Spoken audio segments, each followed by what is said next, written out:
Assassin's Creed Black Flag resynced on the TUF F16 RTX 5060 laptop. After patch 1.05, this is actually playable now. No stutters. I tested every resolution from 1080p to 4K with and without frame generation. And I'm going to tell you exactly which combo you should be running depending on your monitor. If you've been holding out because of the stutter that was caused by the earlier patch, it's fixed now, and let's have a look at it.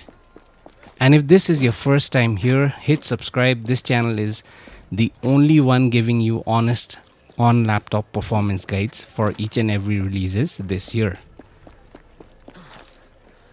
So starting with 1080p DLSS balanced, high settings, RT extended everywhere. This is what I tested. And we're getting around 60 to 70 FPS mostly. And most importantly, there are no stutters anymore with this update. If we compare this to how it was before with the 1.04, it has changed drastically. Now when we add frame generation 2x to the mix, it smoothens out everything and you get around 100 frames per second, anywhere from let's say high 90s to 100 frames per second, and the quality is really good.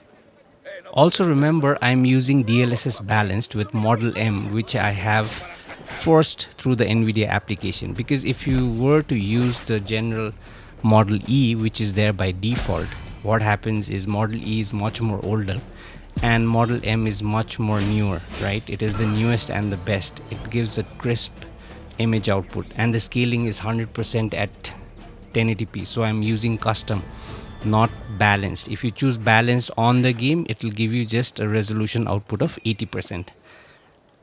So moving on to 1440p with the same settings, we are getting anywhere from 50 to mid 50s FPS.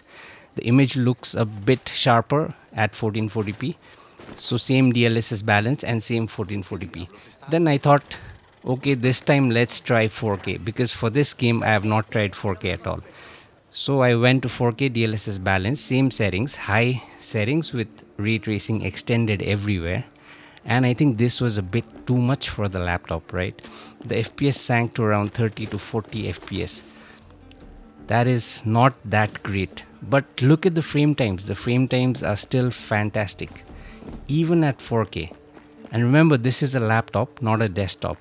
So it is thermally constrained much more compared to any desktop, right? We are hitting VRAMs around 7.5 gigabytes, and also the RAM is about to reach around 18 gigabyte. The GPU is almost running all the time above 100 watts constantly, and it's peaked at 99% usage. So 4K at high settings with extended RT and DLSS balanced Model M is pretty hard on this 5060 laptop.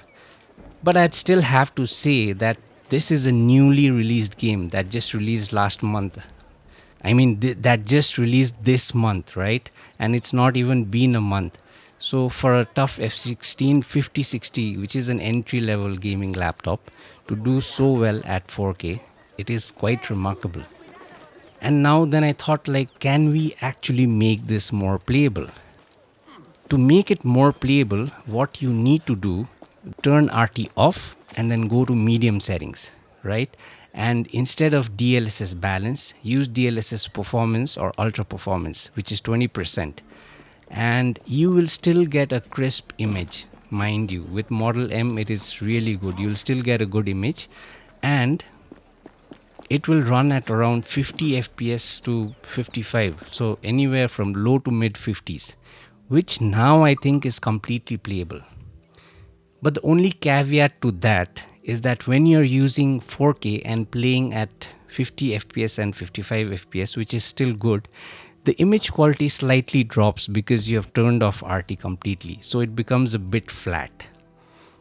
That is the only thing. But other than that, you can still play it and it still looks really sharp at 4K. So to wrap it up, 1440p is your sweet spot on an external monitor, high settings, RT extended, DLSS balanced or performance with Model M. Now on laptop screens, it's better to drop to 1080p because they are just 16 inches, right? very high, all settings at very high, effects matter more than resolution on this game, and especially on a smaller panel you can see the difference much better. And at 4K, if you've got a 4K display, you have to go medium settings with DLSS Ultra Performance or Performance and Frame Gen. If you do Frame Gen, it'll net you around high 70s to low 80s. So it'll not stick at 80s constantly, but you'll still get decent FPS and it smoothens things out much more. Now, if this saved you the trial and error, that's literally the point of this channel.